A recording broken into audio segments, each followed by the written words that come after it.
Meron palang labubo na gawa sa ginto. Tingin na rin tayo ng bracelet, pati kwintas na alahas. Dito sa may Ongpin Gold Center sa may Binondo, sa pwesto ng tunay ginto, Forever Gold. Ang 18K nga pala ay naglalaro sa 4.3 per gram. Ang 21K naman is 4.7. At ang Japan Gold na 18K ay naglalaro sa 4.5. So guys, mga labubong gold alahas po. Ayan, pendant tolling din. Ayan mga pendant guys, oh. Tignan nyo, uso-uso, oh. Grabe, meron palang ganito. Ngayon lang ako nakakita ng ganito. Usong-uso itong mga labubo, alam nyo naman guys. So, tingnan natin yung maliit. Ay, malaki. Sa malaki muna tayo. Ayan naman sir, 3.4. 3.4? 17,000 guys. Yung pendant ng labubo na sobrang laki ito. Yan. Malaki kasi siya eh. No? Tingnan nyo naman, sobrang cute niya. Mga ano siya, electroform. Ha? Mga electroform sir. Electroform. Yung mga electroform pala tawag dito. Ayan. Sa kanyang design. Itong maliit, 1.8, nasa 9 flat.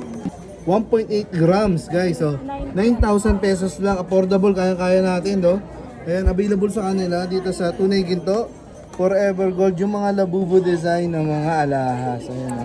Ayan. So, kung may nag-i-exist na kayong kwintas, o pwede na kayo bumili ng pendant na lang. Alam ko naman marami nagko-collect na itong mga labubo na to. O kung wala pa kayong kwintas, dito maraming kwintas. Pili kayo dyan, no? O, sa mga kwintas nila. Ayan. So, may mga lightweight naman, guys. So, bili na kayo ng pendant saka kwintas. Magkano pala ang 21K? Ano na, mga 4.7. Mga ang 21K. Ayan. May Japan Gold, meron kaya? Japan pintas lang, tsaka bracelet. Magkano per gram ng Japan? 4.5. 4-5, ayan, kasi mas malalaki yun. Eh, no? Saka mas mahal pag Japan guys, kasi sa design nila. Opo, bracelet sir. Ito. Ayan guys, ang dami niyong bracelet dito na pwede niyong pagpilian. Pwede dyan may mga solid gold at yung iba naman mayroong mga stones. May mga bato, ayan. So, ito yung mga design. Pili lang tayo ng konti para mapakita ko sa inyo. Kadalasan talaga pag hardware pang babae, di ba? Pero may mga artista na nagsusuot, kahit lalaki, nakikita ko naka-hardware design sila. Kasi usong-uso to. Si James rin nakita ko, parang nakita kong nagsusuot nito guys sa kanyang interview. Yeah, pwede rin pang lalaki. May nakikita ko ibang kulay. Ito yung malaki na hardware. Ito malaking hardware, oh. Ganito yung suot nila yung makakapal guys na hardware. Ayan. Ito yung may bato.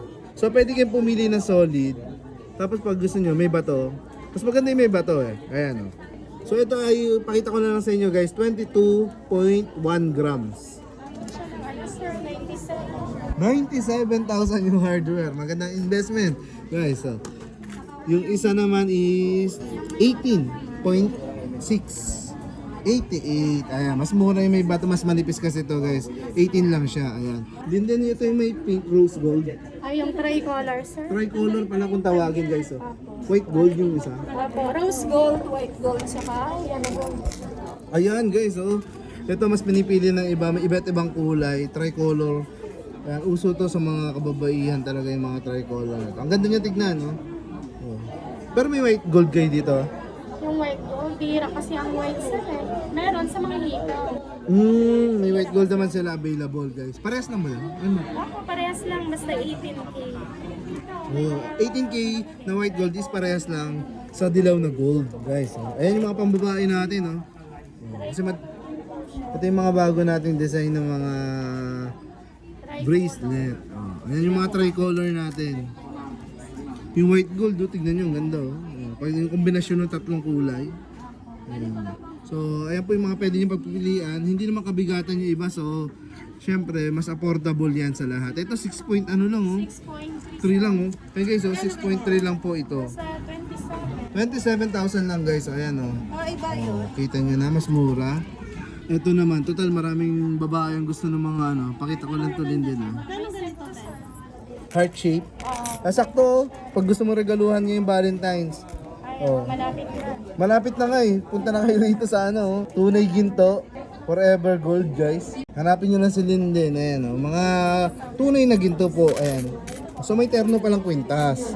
So, yung kanyang bracelet po na heart na yan is 12.7 grams. Oh. 12.7 guys. 55,880 pesos. Oh. Yung kanyang katerno naman na kwintas, 28.6 guys. Ayan. 125. 125,000. Ayan. So marami sila ditong mga alahas. Yan. Kung sobrang lalaki kailangan mo, bibigyan ka nila. Ayun ang lalaki ng mga puso. Kung kailangan mo naman ng mga pendant na mga usong-uso ngayon,